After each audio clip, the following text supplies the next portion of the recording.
शिवसेना नेता संजय राउत के खिलाफ ईडी ने जिस इल्जाम की रोशनी में शिकंजा कसा है वो मामला मुंबई के गोरेगांव इलाके में पात्रा चाल से जुड़ा हुआ है, जो Maharashtra housing and area development authority का भूखंड है।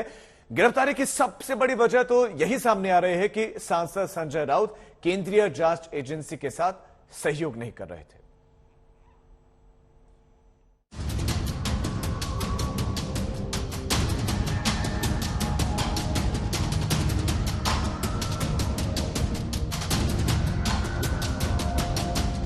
प्रवर्तन निदेशालय ईडी ने आखिरकार संजय राउत पर शिकंजा कस ही लिया।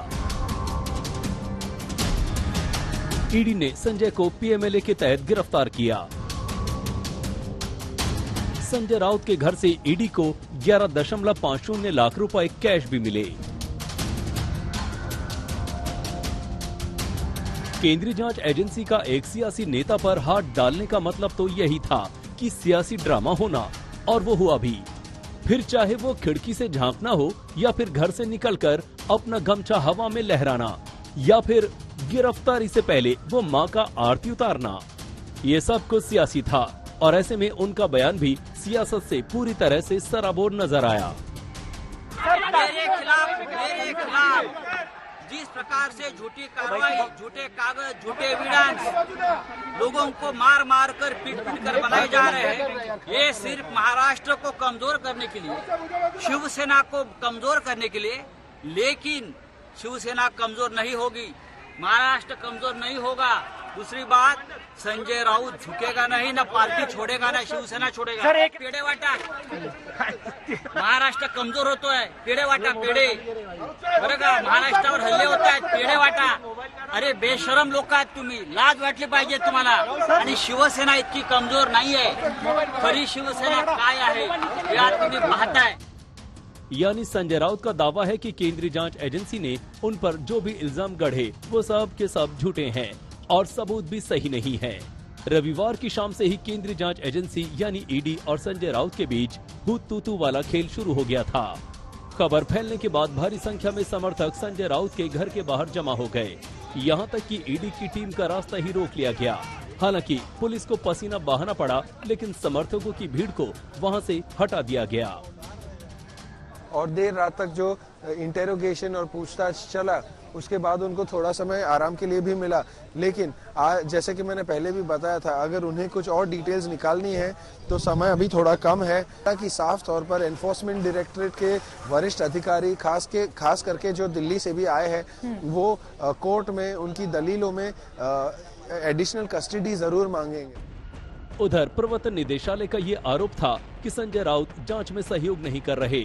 सामने आई जानकारी कहती है कि जब संजय राउत से जांच एजेंसी ने अपने साथ ईडी ऑफिस चलने को कहा तो उन्होंने सांसद होने का हवाला दिया और 7 अगस्त तक का समय मांगा।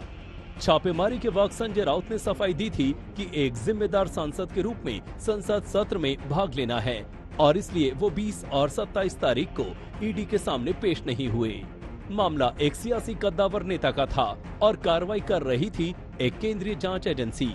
ऐसे में सियासत को भी अपनी रोटी सेकने का मौका मिल ही गया।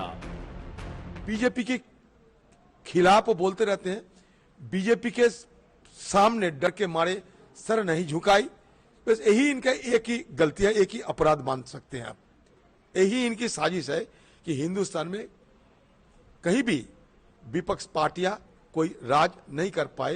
यही नापाक इरादों को सामने रखकर बॉडी लैंग्वेज देखिए, उससे लगता नहीं है किस तरह से मफलर निकाल करके ये सब कर रहे हैं और इस तरह से कह रहे हैं कि हाँ मैं शिवसेना नहीं छोड़ूंगा। मानो ये इसलिए दबाव बन रहा है। ये वो पूरी तरह से दोषी है और ये जांच आज से नहीं चल रही है, लंबे समय से जांच चल रही है। कई कार्रवाई हुई, कई बार पूछताछ हुई है और मेरे ख्याल में कोई भी जांच एजेंसी जब किसी को हिरासत में गिरफ्तार करती है तो कुछ ना कुछ होता है।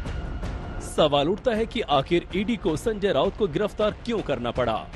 ईडी के आरोप, गुरु आशीष कंस्ट्रक्शन ने माडा को गुमराह किया और बिना फ्लैट बनाए ही जमीन बिल्डरों को 901.79 करोड़ रुपए में बेच दी।